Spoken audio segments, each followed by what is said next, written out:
In a world ruled by illusion, power goes not to the most talented, but to the most convincing. You may be gifted, noble, even wise, but if you do not act like the best, you will be treated like the worst. Today, we solve the problem of self-erasure. Today, you learn how to walk like a king, even if the crown is still invisible. Let me ask you a question not as a friend, but as a strategist. When you enter a room, what do people see? Do they see a man of worth, a presence to be respected, or do they see nothing at all? Here is a brutal truth. People do not see who you are. They see what you project. You may be brilliant, competent, kind, but if your presence does not command, it is dismissed. If your posture does not speak, your words are ignored. And if your energy does not intimidate, then your intelligence is wasted. This world does not operate on truth. It operates on illusion, and that illusion, your image, is the sword by which you either rise to power or remain invisible.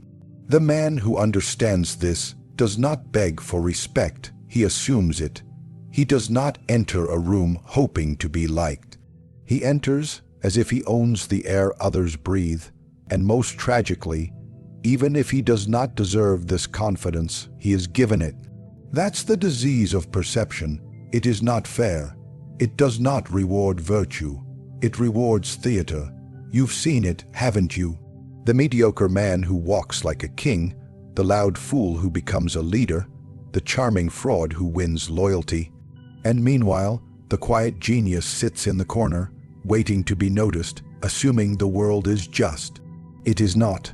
Perception is power because perception is reality. People do not dig deep. They do not investigate. They believe what they see. If you carry yourself as if you are powerful, they will treat you like you are. If you act unsure, even for a second, they will smell weakness and devour you.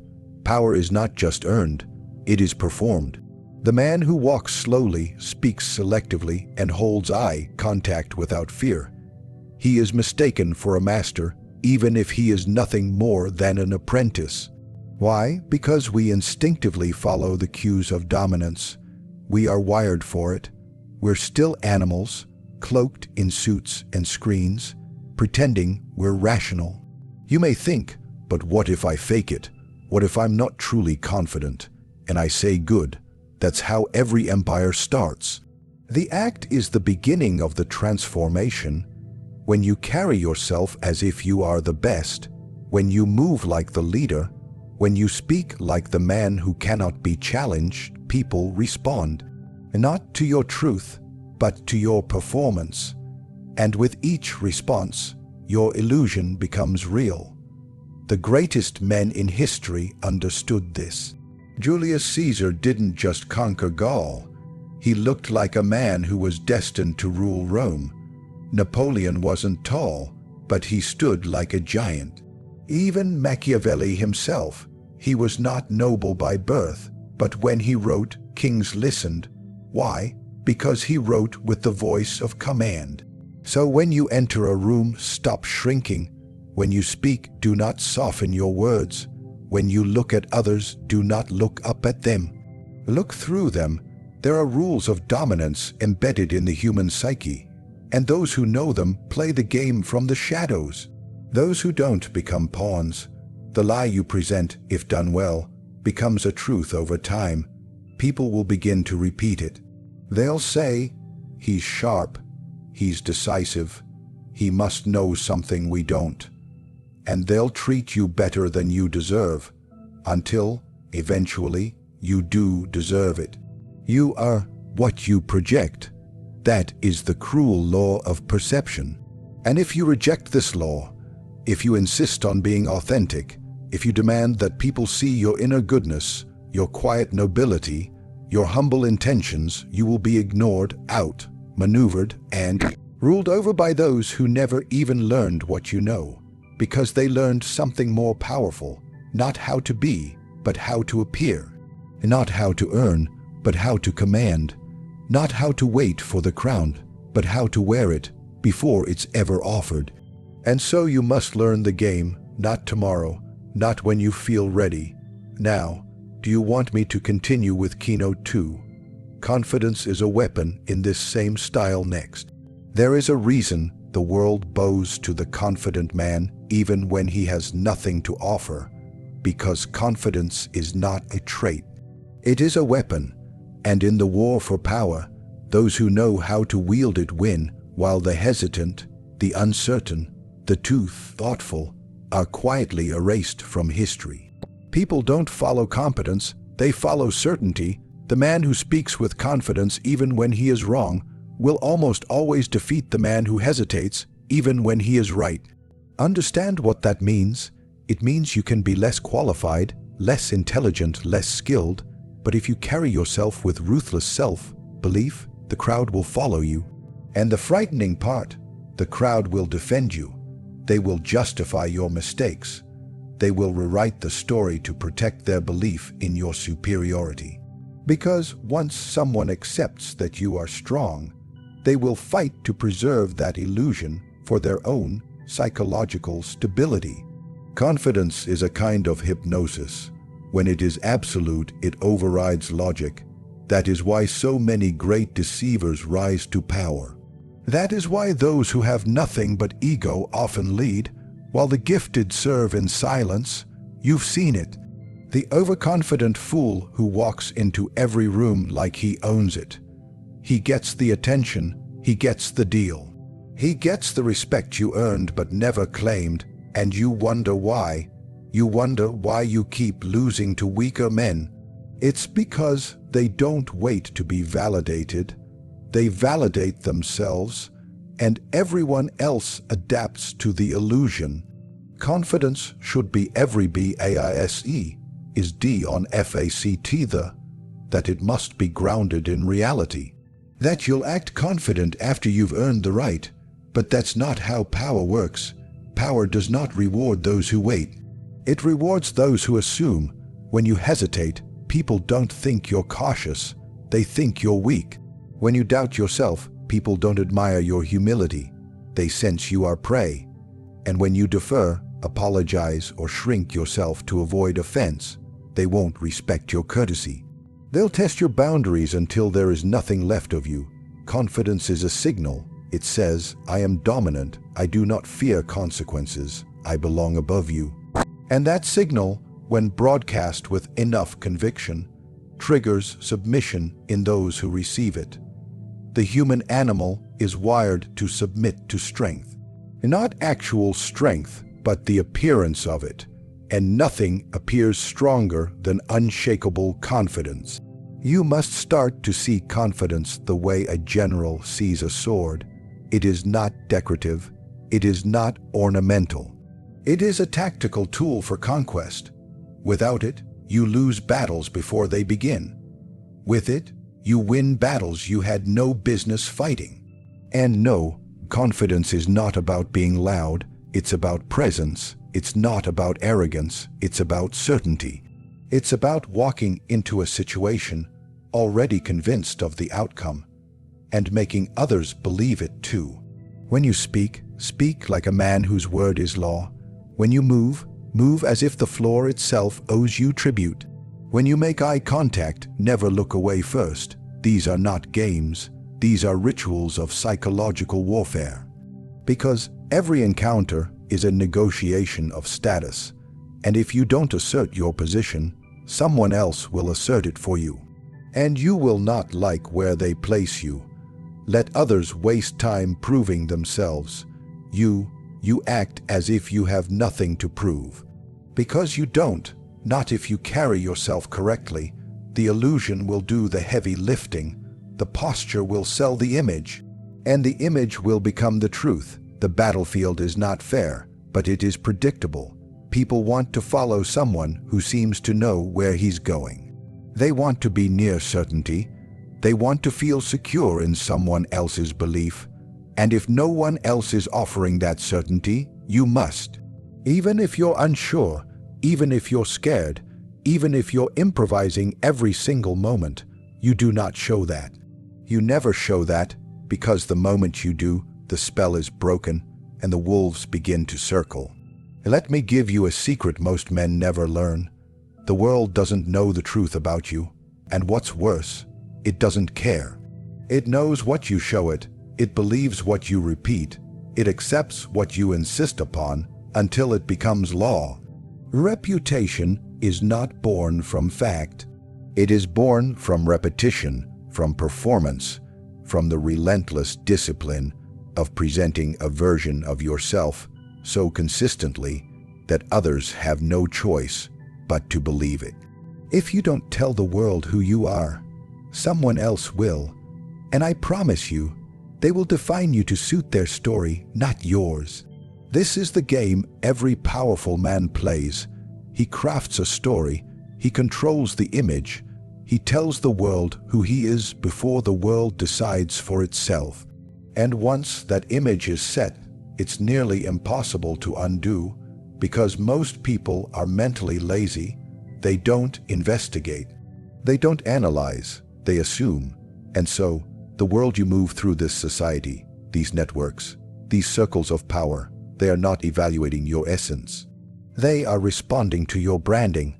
You may be disciplined, but if you don't show it, you are weak. You may be intelligent, but if you don't present it, you are ignored. You may have potential, but if you do not command attention, someone else's mediocrity will outshine your genius. Your value is not what you carry internally. It is what you signal. That signal must be intentional. Ruthless, loud when necessary, quiet when it serves you better, but never left to chance. Think of every powerful man you admire. What do you truly know about him? Not much. What you admire is the illusion, the carefully maintained narrative, the perception. He told the world, "I am a visionary," and so he became one. He told the world, "I am inevitable," and so he was.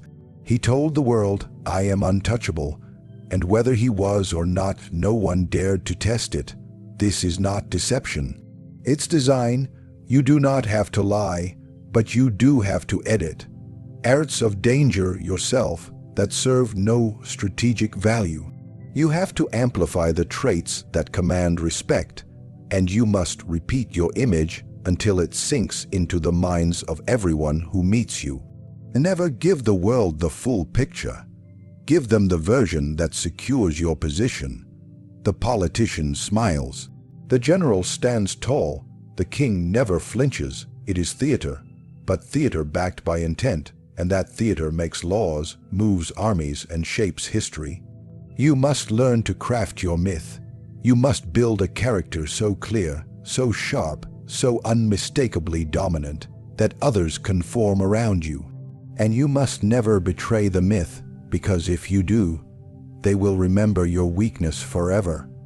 Understand this. People do not follow the man who figures things out.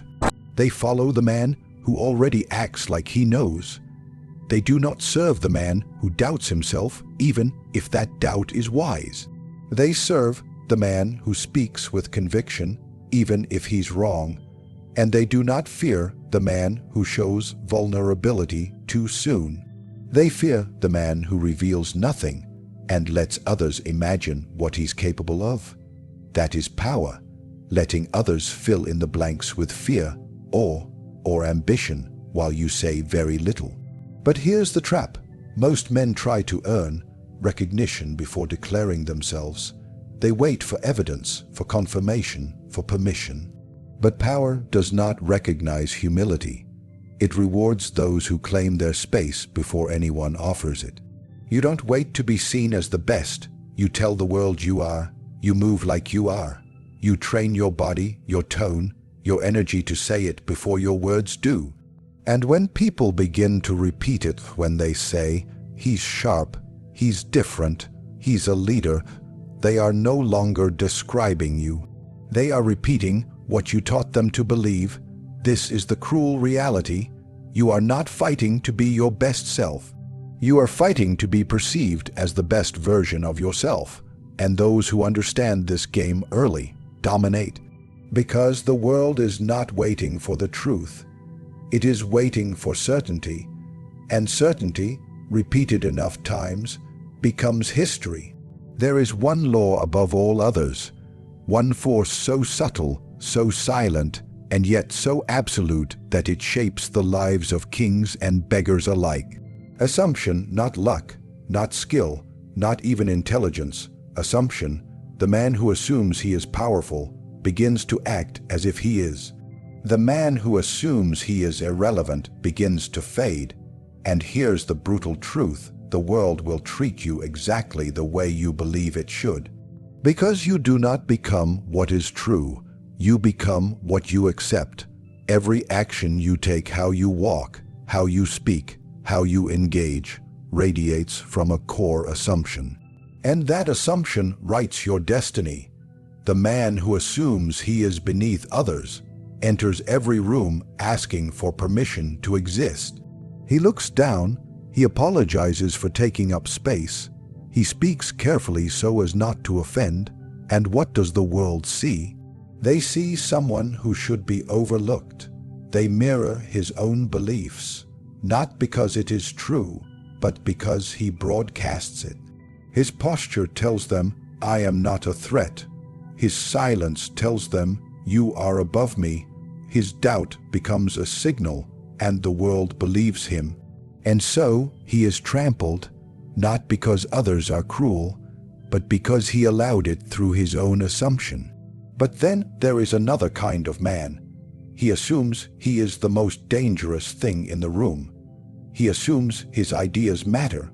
He assumes others are drawn to his presence. And from that assumption, he moves differently. He speaks with command. He looks people in the eye. He takes space without hesitation. And here's the terrifying part: people begin to treat him accordingly. Because once again, the world does not investigate you, it reflects you, and assumption is the script it reads from. Why do you think some men rise, even when they offer nothing of substance? Why do you think people chase leaders who lack experience, skill, or wisdom? Because confidence is not drawn from evidence, it is drawn from belief, and belief, when repeated enough, becomes reality, both internally and externally.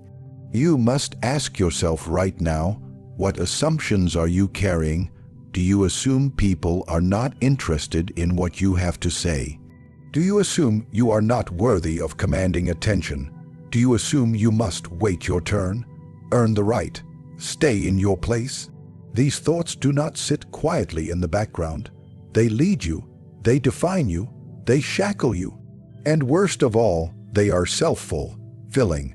The man who assumes he will lose often does, because he plays not to win, but to avoid failure. But the man who assumes victory before the game begins, he moves without hesitation. He takes risks others avoid. He speaks when others stay quiet. And slowly, inevitably, the world begins to accept his assumption as fact. You don't need permission to act powerful. You act powerful, and the permission follows. You don't wait for people to recognize your worth.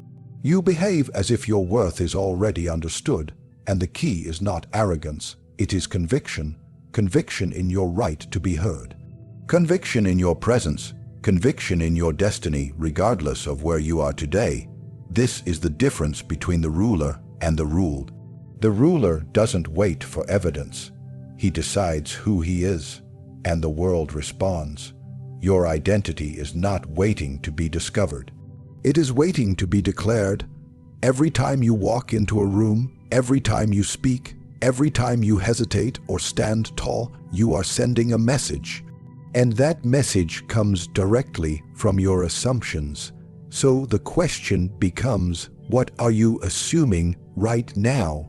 That people don't respect you, that success is for others, that you're not ready, then you're right, because you've already begun to act it out. But if you assume you are the best, if you assume you are destined to lead, if you assume that power belongs to you, not later, but now, then something begins to shift. Your voice deepens, your posture hardens, your eyes stop seeking approval, and people feel it, not because they know your story, but because they feel your certainty. And in a world full of uncertainty, certainty becomes magnetic. Dominant, unstoppable, you do not become powerful by accident. You become powerful by believing it long before anyone else does. And that belief, when worn like armor, makes you untouchable. You wanted to know why the world ignores you. Why do people overlook you? Why power seems to slip through your fingers even when you work hard, follow the rules, and show kindness. But the truth is cruel. The world does not obey effort. It obeys presence. It obeys certainty. It obeys belief backed by force. And now you understand. Act as if you are the best, not because you need to prove it, but because no one will believe it until you do. Carry yourself as if no one is better than you, not to belittle others, but to command the respect you've always deserved. Destroy the disease of self-doubt. Assume your power, wear your confidence like a crown, and move like a man who knows the game belongs to him.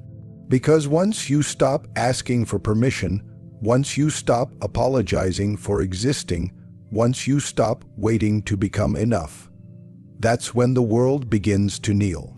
Not because you demanded it, but because you embodied it. Power is not granted, it is assumed, and those who dare to assume it rule. So I'll ask you once, and only once, who are you going to be the moment this video ends? The version of you that waits, hopes, hesitates, or the version that acts as if he already is the best because he knows there's no one better? The answer decides everything.